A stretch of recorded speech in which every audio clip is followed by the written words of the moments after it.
DEI is still alive in Texas universities. It's January 5th, 2024, and these are your headlines. After a new state law went into effect this year requiring all public colleges and universities to dissolve any internal DEI programs, stands for diversity, equity, and inclusion, well, a new report shows that many schools are circumventing the law by just changing the names of their departments. Who could have seen that coming, right?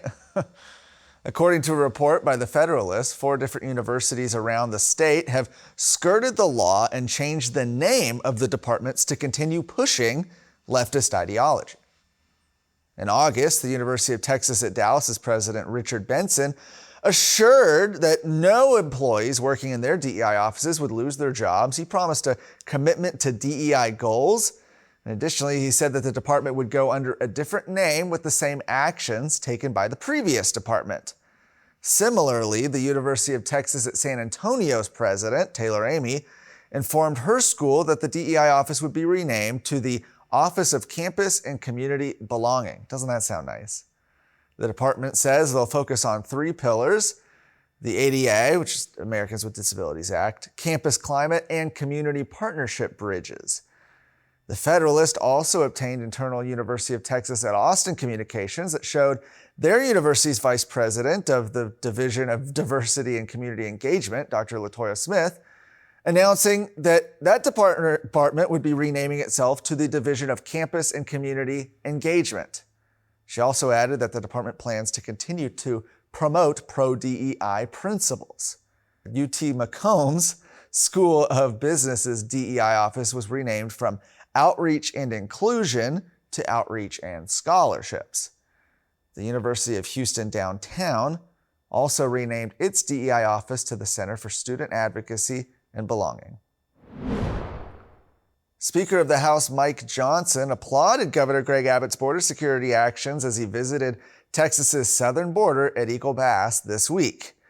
He said at a press conference, the federal government, the White House, the administration, refuses to do it, talking about securing the border. So if you're the governor of Texas or a border state or any governor, you have the responsibility, the right, the constitutional authority to do the right thing and secure your people. Now, this comes as the Biden administration continues to attack Texas's border security efforts, most recently by filing a lawsuit against Senate Bill 4. That's the new state law that criminalizes illegal entry into Texas and empowers law enforcement to apprehend illegal aliens.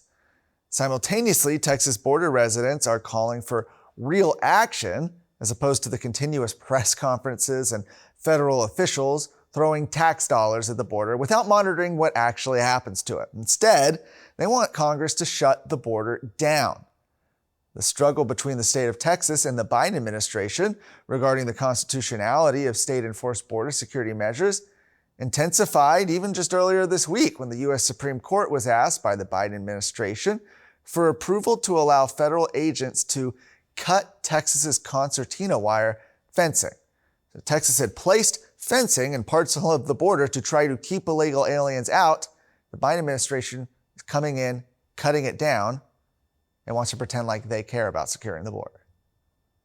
Now, Senate Bill 4 House sponsor, that was State Representative David Spiller, told Texas Scorecard that the Biden administration is working harder to defeat Texas' border security efforts than it is to secure the border itself. Did you know you can watch Texas Scorecard on your TV? If you have a Roku or Apple TV device, download the free Texas Scorecard app and get conservative Texas news you can trust. Last up, a Texas teacher charged with sexually assaulting an underage female student multiple times more than 15 years ago is now going to lose her job. Brazosport Independent School District trustees voted in a special meeting on January 2nd to fire 43-year-old Brazoswood High School teacher Brandon Martin Hargrove just before Christmas. A Brazoria County grand jury indicted Hargrove on 6 counts of sexual assault of a child, 4 counts of indecency with a child by contact, and 2 counts of indecency with a child by exposure. The 12-count indictment detailing Hargrove's alleged sexual activities with the female student under the age of 17, which is the age of consent in Texas, began in 2007. Hargrove was booked into Brazoria County Jail on December 21st and released the same day on a $240,000 bond. Police Chief James Fitch said the victim, who is now 30 years old, came forward in September alleging a sexual relationship with Hargrove that began when the victim was a 15-year-old student at the high school, continued for about 2 years.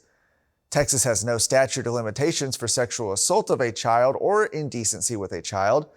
Police say the alleged crimes occurred off campus and they're not aware of any other victims at this time. Hargrove is among scores of Texas teachers charged in 2023 with sex crimes involving students and other minors. And in this case, it's important to note, especially for other districts where this kind of behavior happens, that the school board was able to step in, take action, and fire the teacher. For more of today's stories, head to TexasScorecard.com.